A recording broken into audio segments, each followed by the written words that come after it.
What's up, Eagles Nation? What's going on in NFL world? How you doing, Division Rivals? This is Steven Hyder with Gate City Sports Channel. Sports Channel where the cerebral NFL fan comes for about 10 minutes of daily content. All right, guys. Woke up this morning just the same as you to see all the news around Deshaun Watson to the Philadelphia Eagles. This is a rumor that just won't die. I said that on the last time I made a video about this, that this rumor just does not seem to go away for some reason. Part of this, I think we always have to be a little skeptical in these things, guys. Let's just be honest, man. Like, because Howie Roseman has a reputation for being so aggressive, I think a lot of these agents like to try to link the Eagles in any way to any player. And I'm not saying that's what happened. I'm not saying there's not genuine interest here. I'm just saying that me personally, I always view these things with a little skepticism, just because even if Howie Roseman were to just make a phone call and just inquire about stuff and, do the basic cup of coffee thing, it's going to get blown up into bigger news than probably the reality of the interest. But I don't know, guys. I have no clue the extent to the interest. I've seen conflicting reports on Twitter. I mean, I've seen one report said that talks were heating up between the Eagles.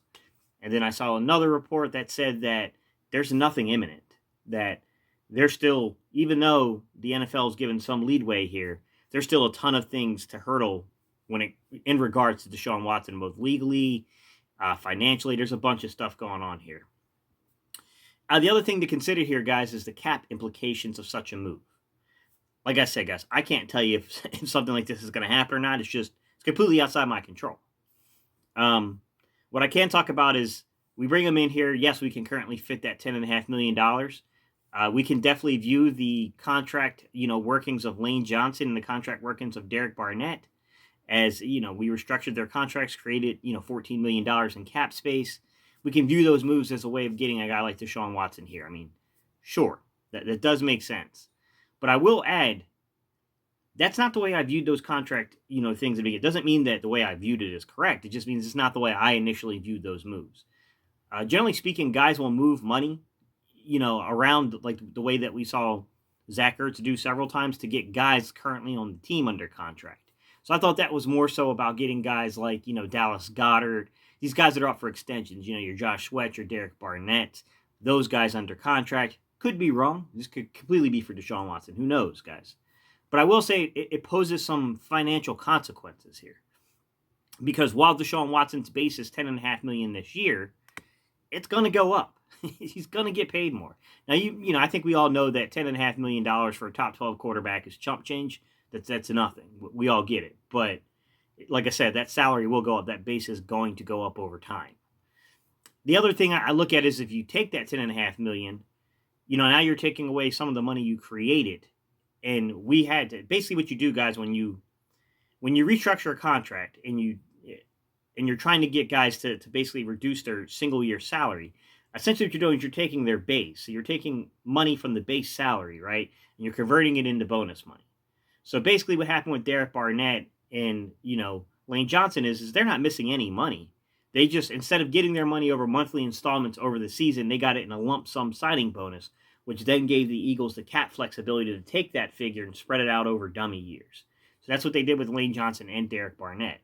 They gave them their money up front, converted their base into bonus money, gave it to them up front instead of over monthly installments they would have gotten over the season, and then basically divided that money up because the league allows you to over a few years. That's pretty much what they did.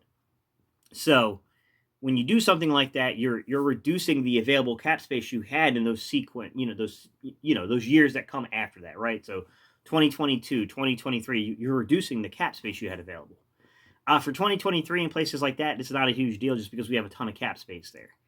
2022, it's a little different, guys. I mean, we don't know what it's going to be in total because we don't know what the league is going to, give there. We only know, judging from the precedent of where it's at currently, forecasting it out to next year. We don't know, but you got to factor in TV rights, stuff like that, guys. So we'll have to see that. You bring in Deshaun Watson. I think the fear is then you have to worry. I'm not saying it can't be done, but you do have to worry about how much money are you going to have available and what can you do with said money, right? Because you have Josh Sweat, you have Derek Barnett. You have a lot of these guys, Avonte Maddox is on a contract year. Dallas Goedert's on a contract year.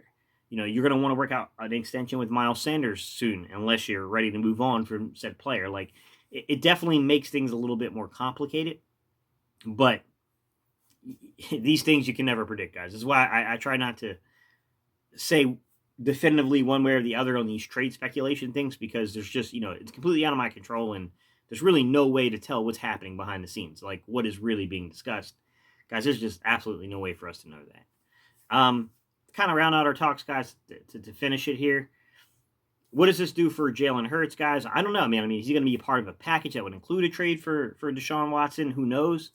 I thought Jalen Hurts was having a bit of an up and down camp, but I thought if you looked at it in its entirety, I thought he was trending in the right direction. He put a lot of work in all the offseason. I think Jalen Hurts is a guy that is very honest with himself. I think he knew exactly where his problems lied. I think he knew that he had to be better at playing on time. I think he knew that he had to be better at syncing his footwork, his drops. When I say footwork in particular, his drops in sync with the receiver's routes. I think he understood those things. And I think he's been working his tail off to get there. Now, listen, guys, I know just working your tail off does not mean that you're going to get there. I understand that. But I don't know, guys. I like the long shots. What can I say? With that said, guys, I mean, that's pretty much what I see from the situation right now.